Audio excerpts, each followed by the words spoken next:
Hello. आज की class में हम इकोनॉमी लेंगे। अभी तक हम ज्योग्राफी ले रहे थे।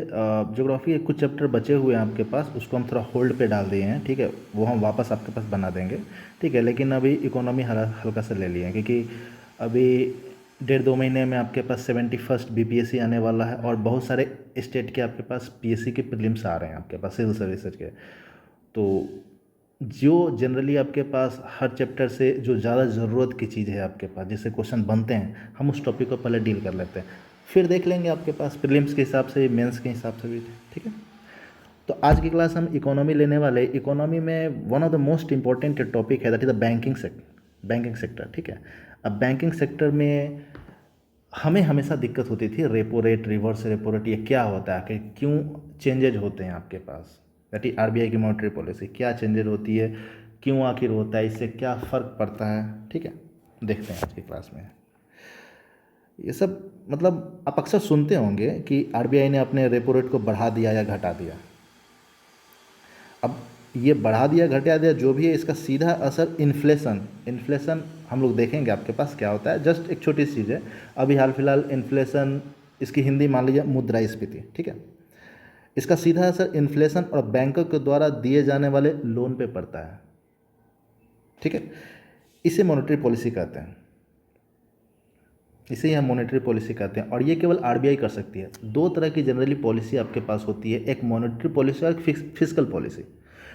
मॉनेटरी पॉलिसी और फिस्कल पॉलिसी दोनों से जनरली हम इंडिया में आपके पास महंगाई बढ़ा सकते हैं और घटा सकते हैं। तो मॉनेटरी पॉलिसी कंट्रोल आपके पास, उसका कंट्रोल आरबीआई के हाथ में है। मतलब उसके पास अपने टूल्स है, repo rate, reverse repo rate, bank rate जो होता है, उससे वो महंगाई बढ़ाई घटा सकते हैं। और फिस्कल पॉलिसी गवर्नमेंट के हाथ में है। टैक्स, सब्सिडी, रिबेट, कंसेशन, उनसे आप वो मतलब सरकार अपनी महंगाई बढ़ा घटा सकती है, जो भी है, ठीक है। तो फिस्कल पॉलिसी हम आगे देखेंगे। अभी हाल फिलहाल हम लोग मॉनेटरी पॉलिसी में आ रहे हैं, और ये केवल आरबीआई कर सकती है, ठीक है। तो मॉनेटरी पॉलिसी एक तरीके से समझ जाइए कि आरबीआई की एक चाबी है, कि वो बैठे बैठे इंडिया में महंगाई बढ़ा या घटा सकती है, ठीक है। अब आरबीआई इंडिया के सारे नोट छाप सकती है। आरबीआई जो है इंडिया के सारे नोट छाप सकती है, सिवाय 1 रुपए के, ठीक है। सिवाय 1 रुपए का नोट और सिक्के जितने भी होते हैं, वो मिनिस्ट्री ऑफ फिनांस के अंदर आती है। तो वो केवल आपके पास मिनिस्ट्री ऑफ फिनांस से मिंट कर सकती है। लेकिन इसके अलावा बाकी जितने भी नोट्स हैं, वो सारे के सारे आरबीआई के अंडर आते हैं, ठीक है। अब जैसे कि मैं बोल रहा हूँ आपके पास कि तो क्या आरबीआई चाहे तो नोट छाप के गरीबी दूर कर सकती है क्या? मतलब सरकार अपनी है, आरबीआई अपनी है। अगर मान लीजिए कि गरीबी आपके पास है अच्छी खासी, पॉवर्टी लेवल के नीचे तो काफ़ी पॉपुलेशन परसेंटेज हमारा है, तो क्या हम नोट छाप के गरीबी दूर कर सकते हैं क्या? ना। क्योंकि बहुत सारे आपके पास देशों ने ऐसा ट्राई किया, और वो देश बिखर गए हैं, इकोनॉमी उनकी बर्बाद हो गई है, ठीक है। उस पर तो हम लोग चर्चा करेंगे, हम बाद में आएंगे। लेकिन अभी हाल फिलहाल ये समझिए आपके पास कि नोट छाप के नहीं कर सकते हैं, ठीक है। क्योंकि जो नोट हमारे पास होता है ना, दैट इज़, मान लीजिए 500 का नोट है, तो जिस पेपर पे वो बना है, जब वो पेपर सिंपल एक पेपर था, तो उसकी कोई वैल्यू नहीं है, ज़ीरो, कौड़ी के दाम में भी नहीं बिकेंगे। लेकिन उस पेपर पे जब गांधी जी की फ़ोटो लगी, आरबीआई का सील लगा, और वो कंप्लीट नोट बना, तब उसकी वैल्यू हुई। मतलब उसकी फेस वैल्यू है, it's just A token currency, nothing else. आप कुछ दे रहे हैं सामने वाले को, तो उसे लग रहा है कि हाँ, इसके बदले मुझे 500 रुपये का नोट लेना, तो इसके बदले मुझे 500 रुपये का कुछ सामान देना है, that is just A token currency. जिस दिन वो नोट बंद हो जाएगा, वन सेकेंड वो कौड़ी के दाम में बिकेगा। हुआ था ना आपके पास डिमोनेटाइजेशन, वही वाली बात है आपके पास। अब 500 का नोट आपके पास बनाने में आरबीआई को लगभग 3 रुपए का ही खर्च आता है। मतलब रियल खर्च, वो जो पेपर आपके पास मिल रहा है ना, रियल उसका दाम 3 रुपए के आसपास ही है, लेकिन फेस वैल्यू 500 की है, और यहाँ पे फेस वैल्यू पे देखी जाती है, ठीक है। अब जैसे कि हम बोलते हैं कि मतलब ये आरबीआई की ड्यूटी एक तरीके से है, ठीक है, कि महंगाई बढ़ानी है, घटानी है, जो भी है कंट्रोल करने के आपके पास है। तो इस क्लास में हम यही देखने वाले हैं आपके पास कि आरबीआई के पास आखिर क्या क्या टूल्स हैं, आरबीआई के पास क्या क्या टूल्स है जिससे वो इन्फ्लेशन बढ़ा सकती है, घटा सकती है। अब 2 बार मैंने इन्फ्लेशन वर्ड बोल दिया, ठीक है, हिंदी में मुद्रास्फीति।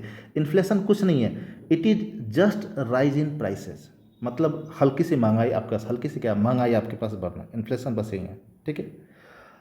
अब देखिए जैसे कि जब हमें हमें जब पैसों की ज़रूरत होती है, ठीक है, हमें जब पैसों की ज़रूरत होती है तो हम कहाँ जाते हैं? बैंक में, जिसमें भी आपके पास बैंक हो, एसबीआई में, पीएनबी में, एचडीएफसी, किसी में भी आपके पास अकाउंट हो आप उसमें जाते हैं, ठीक है। अब बैंकों का मेन इनकम का सोर्स क्या है? Interest. House loan, car loan, 75 तरह के तो फ़ोन आते हैं आपके पास दिन में, आप ये ले लीजिए, वो लीजिए, इतना इंटरेस्ट, तो उनका मेन इनकम का सोर्स इंटरेस्ट ही है, ठीक है। मॉल में भी आप जाते हैं तो कोई सामान लेना होता है, हाँ सर ईएमआई पे दे देंगे, 15,000 का सामान है आपके पास, थोड़ा सा डाउन पेमेंट आप कर दीजिए, हाँ हम साल भर में आपसे ले लेंगे, 18,000 रुपया ले लेंगे आपके पास, आप दे भी दोगे क्योंकि हमें उसकी उस समय ज़रूरत है। तो बैंकों का मेन इनकम का सोर्स क्या है? इंटरेस्ट, ठीक है।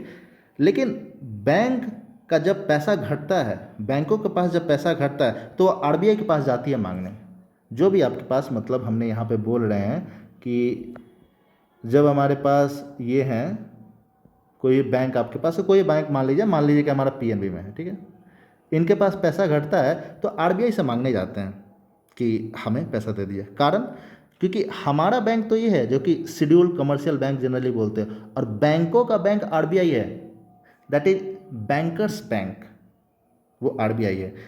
तो बैंकों के पास जब पैसा घटता है तो आरबीआई के पास जाते हैं मांगने के लिए, ठीक है। तो आरबीआई बोलते हैं कि ठीक है हम देंगे, पर हम इंटरेस्ट लेंगे। अब कोई भी पैसा देगा आपको तो इंटरेस्ट लेंगे। तो आरबीआई पीएनबी को या आरबीआई किसी भी बैंक को पैसे देती है और उस पर जो इंटरेस्ट लेती है उसी को हम लोग रेपो रेट बोलते हैं, ठीक है।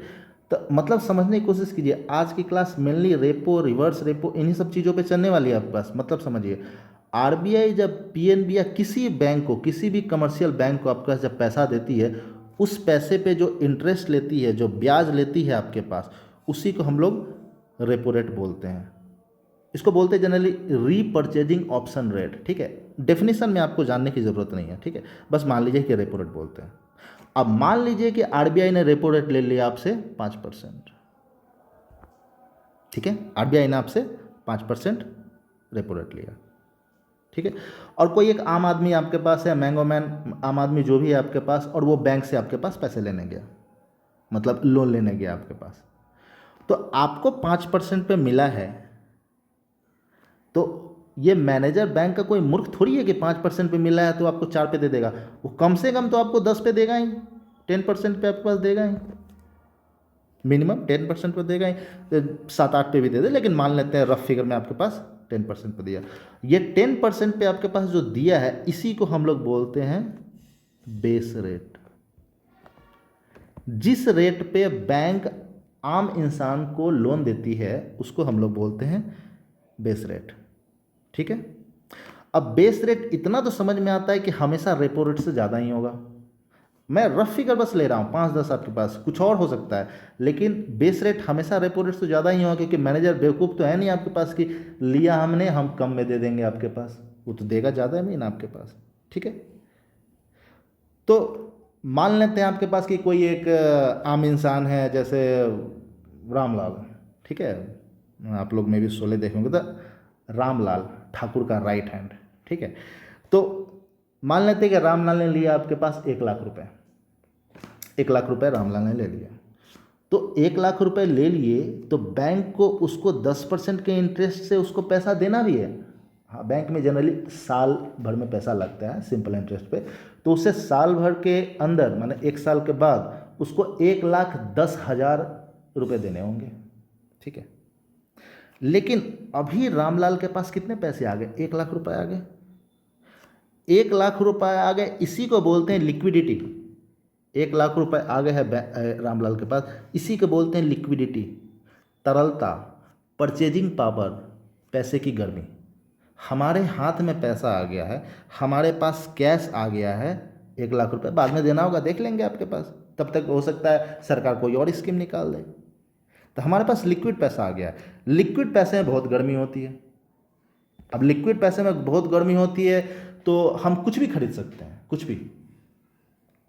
भी खरीद सकते हैं। तो जो रामलाल है वो गया आपके पास गब्बर की दुकान पे आपके पास, ठीक है, गब्बर की दुकान पे गया और बोला कि 1 किलो मिठाई पैक कर दो, ठाकुर ने मंगवाया है, ठीक है, ठाकुर ने मंगवाया 1 किलो मिठाई पैक कर दो। अब गब्बर सोचा कि जो ठाकुर हमेशा पाव भर लेता है आज 1 किलो मिठाई मांग रहा है, तो पैसे की गर्मी आ गई है, पैसा है आपके पास, ठीक है। तो सोचता है कि हाँ 100 रुपये की मिठाई बेच रहे थे, बोले है कि 150 में बेचे हैं, ठाकुर अपना आदमी है तो 120 में ले जाइए। रामलाल भी खुश। बुद्धि अप्लाई नहीं होगी।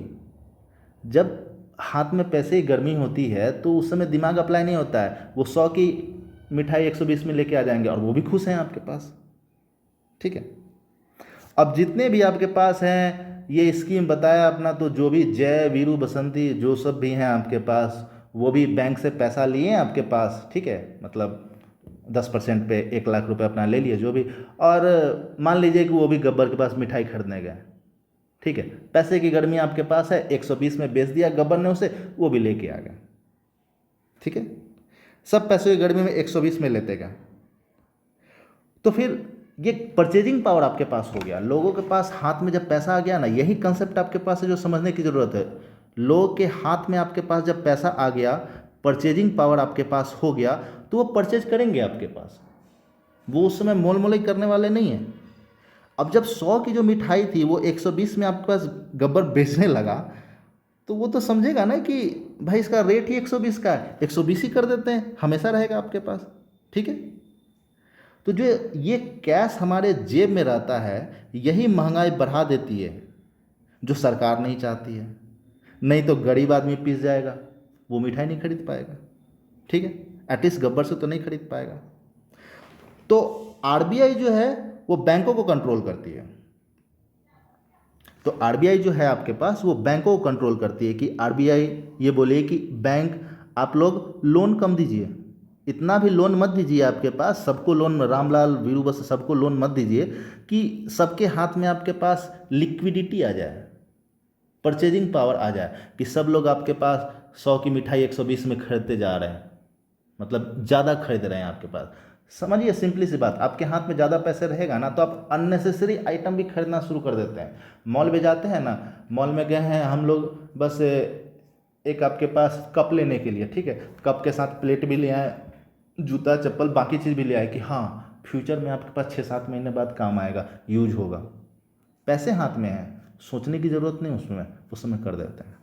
तो आरबीआई आपके पास क्या है कि बैंकों पे कंट्रोल करती है, बैंकों को आपके पास बोलती है कि लोन कम दो, लेकिन ये बैंक सब कहाँ मानने वाले हैं, बैंक सब नहीं मानते हैं। बैंक सब बोलते हैं ना, लोन ही तो हमारा मेन इंटरेस्ट का जरिया है आपके पास, यही तो हमारे पास एक फलता फूलता धंधा है, और धंधे से बड़ा कोई धर्म नहीं है, हम तो लोन देंगे। तो आरबीआई कहती है कि ठीक है भाई, अब हमें ही कुछ करना पड़ेगा, आप लोग तो मानने वाले हो नहीं, तो हमारे पास जो टूल्स है उसी से हम चेंजेस करते हैं। हमारे पास टूल्स क्या है, रेपो रेट, ठीक है, 5% पे दे देते तो आपने कर लिया ना, ऐसा ऐसा करते हैं हम 40% पे आपको देते हैं, ठीक है। अब कीजिए, अब 40% पे आरबीआई ही बैंक को दे रही है, तब मैनेजर क्या आपको 10% पे देगा? नहीं देगा। मैनेजर एक रफ फिगर ले रहे हैं, ऐसा कुछ नहीं है, रफ फिगर आपके पास ले रहे हैं, इतना बढ़ता नहीं है आपके पास, इतनी बढ़ेगी तो गजब की महंगाई भाग जाएगी, ठीक है, लेकिन मान लेते 40% भी दे, तो बैंक 10% पे तो देगा नहीं। वो बोलेगा कि हमको 40 पे मिला है, हम कम से कम आपके पास 45-50 मान लेते हैं, 50 पे देंगे, ठीक है। अब सोचिए, अब कोई आम इंसान गया, मैंगो मैन आम इंसान गया आपके पास, ठीक है, और बैंक में गया लोन लेने के लिए, सीधे बोला गया 50%, वो गेट से ही बाहर आ जाएगा। मतलब गेट से ही सब लोग आते हैं, मतलब सुनेगा ही नहीं वो कि मतलब हम 1 लाख देंगे और अगले साल हमको 1.5 लाख देना है। क्या करेंगे यार, मिठाई नहीं खाएंगे थोड़ा, और क्या, मिठाई नहीं खा रहे हैं। अब गब्बर की दुकान पे आपके पास रामलाल मिठाई ले लो, नहीं नहीं अभी मिठाई नहीं खाना है, ठीक है सब कुछ, कोई ज़रूरत नहीं है। अब गब्बर भी सोचे, अरे अभी तो इतना मिठाई खरीद रहा था, अब क्यों नहीं खरीद रहा है? ठाकुर को डायबिटीज हो गया क्या, या मेरा मिठाई महंगा हो गया?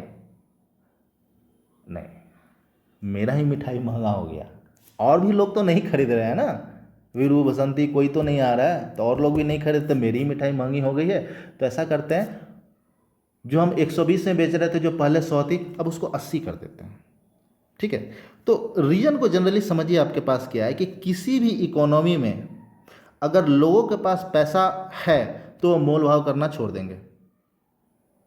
मॉल में केवल बड़े लोग ही जाते हैं आपके पास, उनके पास कैश है, लिक्विड पैसा है, परचेजिंग पावर है, मॉनेटरी कैपेसिटी है, सीधे जाके बिलिंग करते हैं, सामान उठाते हैं सीधे बिलिंग, नो डिस्काउंट, नो किच किच, नथिंग, सीधा बिल बनाइए जाते हैं, टैक्स में रहते हैं। जिनके पास भी पैसा रहता है, हमारे पास भी रहेगा, हम भी रहते हैं आपके पास। और वहीं आपके पास जो गरीब आदमी है, वो एक बड़ा सा गेट, अच्छा खासा शीशा, इतनी साफ सफाई, इतने चाक चौबंद, इतना खुला खुला, मतलब बड़े बड़े सामान, वो देख के ही नहीं घुसेगा, गेट के अंदर ही नहीं जाएगा, इतना एसी, वो अंदर ही नहीं जाएगा, कॉन्फिडेंस उसका वहीं टूट गया, वो जाएगा ही नहीं आपके पास, क्योंकि वो उसके पास पैसा है नहीं। वो कोई भी चीज़ बिना मोल भाव के, बिना किचकिच के खरीद ही नहीं सकता, मतलब किचकिच नहीं बोले उसको, लेकिन बिना मोल भाव के खरीदेगा ही नहीं। ठीक है, उनके पास पैसा नहीं है, तो जिनके पास पैसा है वो कुछ सोचेंगे नहीं, ले लेंगे आपके पास। आरबीआई सबको बराबर करने की कोशिश करेगी, समझ रहे हैं ना? तो आरबीआई के पास रेपो रेट नाम की एक चाबी है, ठीक है, जिससे वो जब चाहे आपके पास बढ़ा घटा सकता है। ठीक है, तो सिंपली आप समझिए यहाँ पे कि रेपो रेट अगर बढ़ गया, रेपो रेट आपके पास 5% है, वो बढ़ गया, ठीक ना, रेपो रेट आपके पास 40% पर, रेपो रेट हमारे पास बढ़ गया, तो रेपो रेट बढ़ गया तो पीएनबी आपके पास, रेपो रेट बढ़ गया आपके पास, तो यहाँ पे जो लोन आपके पास आम आदमी लेने वाला है, वो लोन महंगा हो गया। अब लोन महंगा हो गया तो लोग नहीं लेंगे, नहीं लेंगे आपके पास, तो महंगाई नहीं बढ़ेगी, मतलब लोगों के हाथ में पैसा नहीं रहेगा तो महंगाई नहीं बढ़ेगी। ठीक है, तो अगर हमारे पास रेपो रेट बढ़ गया तो लोन महंगा हो गया, और रेपो रेट जब घट गया आपके पास तो लोन हमारे पास यहाँ पे सस्ता है। ठीक है, लोन हमारे पास यहाँ पे सस्ता है, और लोन सस्ता है तो लोग लेते जाएंगे आपके पास। ठीक है, ऐसी कंडीशन आपके पास पहले भी आई है, ऐसा कुछ नहीं है। थोड़ा बहुत याद कीजिएगा, कोरोना के टाइम लोगों का बिजनेस बंद हुआ था, काफ़ी ज़्यादा बिजनेस ठप हो गया था आपके पास। ठीक है, गवर्नमेंट ने काफ़ी कुछ स्कीम चलाई थी, जो स्कीम की जनरली मैं बात करता हूँ ना आपके पास, वो फिस्कल पॉलिसी की तरीके से चली जाती है। जैसे पीएम स्वनिधि स्कीम गवर्नमेंट ने चलाई थी, वो क्या था कि रोड साइड के जो स्ट्रीट वेंडर थे उनका बिजनेस ठप हो गया था, तब पीएम स्वनिधि स्कीम, सस्ते दामों पे आपके पास आप लोन ले लीजिए आपके पास। ठीक है, मतलब ऑफ कोर्स वो आरबीआई के थ्रू ही फिर करना पड़ेगा, लोन वोन लीजिए, तो पीएम स्वनिधि स्कीम आपके पास ले लीजिए और अपना बिजनेस स्टार्ट कीजिए। गवर्नमेंट ने आरबीआई को भी इंस्ट्रक्ट किया था कि आप रेपो रेट को कम कीजिए, रेपो रेट कम कीजिएगा तभी पीएन माने कि बैंकों के पास पैसा जाएगा, और आपके पास बैंक से ज़्यादा आदमी लोग लोन ले सकेंगे और अपने इकोनॉमी को रिवाइव कर सकते हैं। ठीक है, तो इकोनॉमी रिवाइव करना ज़रूरी था, इकोनॉमी पूरी डाउन होती उस समय हो चुकी थी, थोड़ा याद कीजिएगा तो। ठीक है, तो ये जो रेपो रेट जो बोलते हैं वो जनरली 2 से 14 दिन के लिए होता है। अब ये आपके पास अभी तक जो बताया ये सब भी क्वेश्चन है आपके पास, ठीक ना। अब कुछ क्वेश्चन आपके पास प्रीलिम्स एग्जाम से बनते हैं यहाँ पे, क्या रेपो रेट 2 से 14 दिन के लिए दिया जाता है। समथिंग आपके पास डेट भी ध्यान रखना पड़ेगा, ये जो है 2 से 14 दिन के लिए दिया जाता है। लेकिन कभी कभी बैंकों को एक दिन के लिए भी ज़रूरत होती है, ओवरनाइट, मुझे आज ही चाहिए, मैं कल दे दूंगा, ठीक ना, तो वो तत्काल पैसा लेते हैं। तो वो क्या है, वो तत्काल पैसा लेते हैं, तत्काल पैसा लेते हैं, उसे हम एमएसएफ कहते हैं। ठीक है, मार्जिनल स्टैंडिंग फैसिलिटी। ठीक है, मार्जिनल स्टैंडिंग फैसिलिटी, एक दिन के लिए हमको लेना है तो मार्जिनल स्टैंडिंग फैसिलिटी। ठीक है, 2 से 14 दिन के लिए अगर बोलेंगे, मतलब 2 से 2 वीक के लिए 14 दिन के लिए बोलेंगे तो रेपो रेट। और सबसे ज़्यादा आपके पास रेपो रेट पे ही लेते हैं बैंक, अचानक उनको इतनी ज़रूरत पड़ती नहीं है, लेते हैं जब ज़रूरत पड़ती है, तो इमरजेंसी में तो पड़ेगा ही, नहीं तो जनरली वो रेपो रेट पे ही लेते हैं। अब बैंकों के पास ऑलरेडी लोगों का पैसा काफ़ी रहता है आपके पास। अब लोग भी सोचते हैं ना बैंक में जमा कर दे यार, घर में है, क्या पता कभी कुछ चोरी हो जाए, कहीं से गुजर रहे हैं आपके पास, कोई कनपट्टी कट्टा सटा दिया आपके पास, पैसे लेके चला गया। बैंक में जमा करेंगे, सेफ रहेगा, कुछ इंटरेस्ट भी आते रहेगा आपके पास। तो बैंकों के पास ऑलरेडी काफ़ी पैसा रहता है, ठीक है। कभी कभी मंदी का टाइम होता है, मंथ एंड या कुछ आपके पास कुछ ऐसा हुआ कि लोगों के पास पैसा उतना रहता नहीं है आपके पास, ठीक है, तो काफ़ी लोग आपके पास लेने आते हैं बैंक में, ठीक है, तो उनको लेना पड़ता है आरबीआई से, तो वो रेपो रेट मान लीजिए आपके पास, ठीक है। लेकिन 14 दिन से ज़्यादा, दैट इज 2 वीक से ज़्यादा, अगर 2 वीक से ज़्यादा समय के लिए अगर लोन लेता है कोई बैंक आरबीआई से, तो बैंक रेट पे मिलता है, ठीक है, वो बैंक रेट पे मिलता है आपके पास, ठीक है। अब मैंने आपको डाटा दे दिया कि रेपो रेट 4% है, एमएस मार्जिन स्टैंडिंग या फैसिलिटी 4.25% है, बैंक रेट 4.25% है। लेकिन ये ऐसा नहीं कि आप डाटा याद कर लिए, आपको एनी टाइम अपडेट होना पड़ेगा करंट अफेयर की चीज़ों से, ठीक ना। अब जब एग्जाम आपके पास है उस समय चेंज हो गया, आप मेरे मत्थे पड़ जाओगे, सर आपने तो ये दिया था। ये एनी टाइम बदलते रहता है, क्वार्टर बेसिस से बदलते रहता है, एक साल में 4 बार, 3 मंथ पे बदलते ही रहता है, ये फिक्स है, ठीक है। मतलब कितना बदलेगा ही बदलेगा। आरबीआई चाहे तो कभी बदल सकती है आपके पास, साल में कितनी बार भी आपके पास, वो ज़रूरत के हिसाब से आपके पास, उसे पता चला है कि भाई ये महंगाई बहुत ज़्यादा है, आपके पास कल के कल उसको चेंज करना है, सरकार ऊपर से प्रेशर डाल दिया, उसको कल के कल चेंज करना है। तो डाटा पे उतना मत जाओ, कंसेप्ट समझो, ठीक है। तो मार्जिनल स्टैंडिंग फैसिलिटी आपको दिख रहा है कि इसका रेट जो है रेपो रेट से ज़्यादा है। अब रेपो रेट से ज़्यादा क्यों है? क्योंकि ये इमरजेंसी पे मांगने आए हैं। अब इमरजेंसी में मांगे तो महंगा मिलेगा, ठीक है। मतलब साफ साफ इस समझ जाइए कि रेपो रेट को बढ़ा घटाकर आरबीआई लोन महंगा सस्ता कर सकती है, सिंपल सी चीज़ आपके पास, ठीक है। अब आम आदमी को जो लोन मिल रहा है आपके पास, ठीक ना, वो किस रेट पे मिल रहा है? बेस रेट पे, ठीक है। लेकिन कंप्लीट बेस रेट नहीं बोल सकते, 2 टाइप के रेट होते हैं, एक पीएलआर है, एक बेस रेट है, प्राइमरी लेंडिंग रेट, ठीक है, प्राइमरी लेंडिंग रेट और एक बेस रेट, ठीक है। अब ये दोनों अलग अलग है और ये समझिए आपके पास क्या है। Primary lending rate generally normal customer के लिए, नॉर्मल कस्टमर कहने का मतलब ये है कि आप हैं, आपके पास एचडीएफसी बैंक के हैं आपके पास कस्टमर हमेशा, लेकिन आप पीएनबी में मांगने चले गए, पीएनबी में से कुछ लोन लेने चले गए हैं, तो आप वो भी समझ रहे हैं आपके पास कि आप आज आए हो कल नहीं आओगे, तो आपको प्राइमरी लेंडिंग रेट पे दे देगा, हाँ ठीक है भाई तू 12% पे ले जा, ख़त्म कर, ठीक ना। लेकिन जो फेवरेट कस्टमर होते हैं या आप उसी बैंक के कस्टमर है, पीएनबी के ही हैं आप, पीएनबी का ही आप कस्टमर है और आप लेने गए हैं, आप उसी बैंक के कस्टमर है, ठीक है, और अच्छा खासा आप अकाउंट अपना मेंटेन किए हुए हैं, ऐसा नहीं कि कुछ ट्रांजेक्शन ही नहीं कर रहे हैं, तो आपको बेस रेट पे दे देगा। हाँ बोलेगा ठीक है आप 9% पे ले लीजिए, आप 7% पे ले लीजिए, जो भी उसका बेस रेट आपके पास होगा, लेकिन हाँ प्राइमरी लेंडिंग रेट से कम ही होगा, ठीक है। या फेवरेट कस्टमर मतलब एक बहुत बड़ा बिजनेसमैन है जो बाकी बैंक से भी लेता ही होगा आपके पास, बहुत बड़ा बिजनेसमैन है वो, 1 करोड़ का उसका ट्रांजेक्शन होता है, हाँ भाई 1 करोड़ हमें पैसे चाहिए, आप दे दो हमें, पीएनबी से उसने बोला, ठीक है, ठीक है आप ले जाइए, आप फेवरेट कस्टमर है हमारे पास, आप भी मतलब 7% पे ले जाइए, अभी 9% पे आपके पास ले जाइए, जो भी है उस समय, ठीक ना। तो फेवरेट कस्टमर या अपने कस्टमर, आप ही समझ रहे हैं, जो पुराने अपने ग्राहक है उसको हम लोग सस्ते में दे देते हैं, जो बाहर से आया ठीक है भाई तू महंगा लेके जा, देना ही नहीं चाहेगा वैसा, ठीक है। तो इतना तो समझिए कि बेस रेट आपके पास जो होगा वो प्राइमरी लेंडिंग रेट से सस्ता होगा, ठीक ना, पीएलआर महंगा होने वाला, ठीक है।